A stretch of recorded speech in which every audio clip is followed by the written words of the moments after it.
Oh, this is not a boat accident. All right, so there's a lot out there about the cargo freighter Dolly drifting into Francis Scott Key Bridge early yesterday morning, sending it crashing into Baltimore Harbor. Some of it good, some of it head-scratchingly bad, but unfortunately, I am completely unprepared for this event, but feel I would be remiss if I didn't put out something. And so I have a couple of things that you may or may not have heard. All right, first is that Francis Scott Key Bridge is not in Baltimore City. It goes over Baltimore Harbor, connecting Baltimore County to Anne Arundel County. And that's it. There's no on or off ramp in Baltimore City or anything like that. So, it's like a misnomer to keep saying that it's in Baltimore. I mean, it is because it's over Baltimore Harbor and connects Baltimore County and Anne Arundel, but it's not in the city. So there's that, right? And unfortunately, FSK hasn't been a focus for me in Mud City yet, but I do know that he's venerated as Orpheus at Fort McHenry Park, which is pretty interesting, and this goes back to the very first episode of Mud City. And thanks to Mary, I also know that he was a founding father of the American Bible Society, along with John Jay, who was a contributor to the Federalist Papers and first Chief Justice of the United States. And so that's kind of interesting, but even more interesting is that one of the other co-founders was this Elias Boudinot, who was the second president of the Continental Congress after John Hanson, essentially making him the true second president of the United States. And what makes this Bible Society so interesting is that there's just no explaining how important they could have been in forming what we think of as the Holy Bible today. This is a big story that needs a lot of unpacking. Mary told me this a long time ago, and I've been sitting on it for a while, and so hopefully someday I'll get to it. Right? And another thing that I know is that FSK's daughter Elizabeth marries Charles Howard, son of our boy Colonel John Eager Howard, proprietor of Howard's Woods and other important property in Baltimore City. It's the colonel that gives the Catholic Church the land to build the basilica on. Pretty much all of the land that I call Alta Rome. Right? And this is where it gets interesting because FSK is a hardcore Episcopalian, which of course is the Church of England.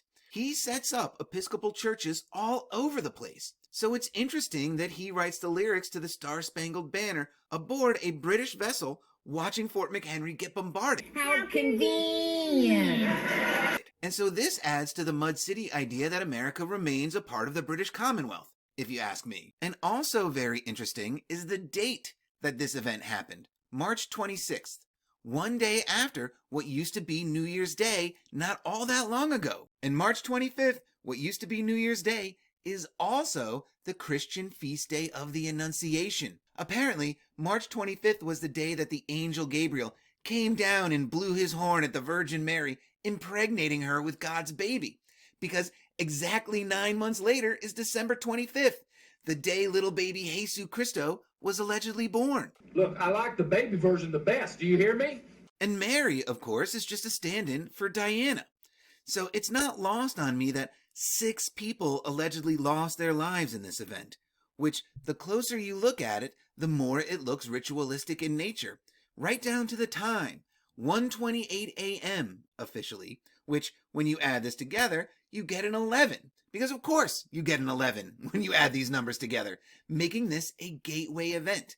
No doubt about it. Certainly here in the Mid-Atlantic region anyway. And so possibly adding to the ritualistic nature of this thing, in 2024, March 25th also happened to mark the Worm Moon, a full moon allegedly named and celebrated by Native Americans, marking the beginning of spring. So when you're building a mythology for your fake occult city of Baltimore and its worship of Diana, a mythology filled with worm knights like the immortal Georgie Boy Calvert, this certainly adds an interesting element. And one last thing that I've heard no one else talk about is that, according to Google Earth's blue marble, the front bastion of Fort McHenry, subject of FSK's Star-Spangled Banner, points directly to the Kaaba. And so with all the talk I've heard of cyber attacks and what have you, this little tidbit still flies under the radar. And so that's it. I wish I had more to say about this event, but now that it's happened, once I dive deep into Francis Scott Key and the Howards and so on and so forth, there's potential for some really amazing episodes, right? And so someday, like I said, I'll get back to this. because my little self-imposed exile here has nothing to do with the doxing event of a couple of months back. That just so happened to coincide with some other major events in my life that have sort of sidelined me for the time being. But I will get back to making videos on the reg, I just don't know when. And so remember, guys, just because you don't know the truth doesn't mean you can't have fun with the lies, right? So until the next one, because there will be a next one, cheers.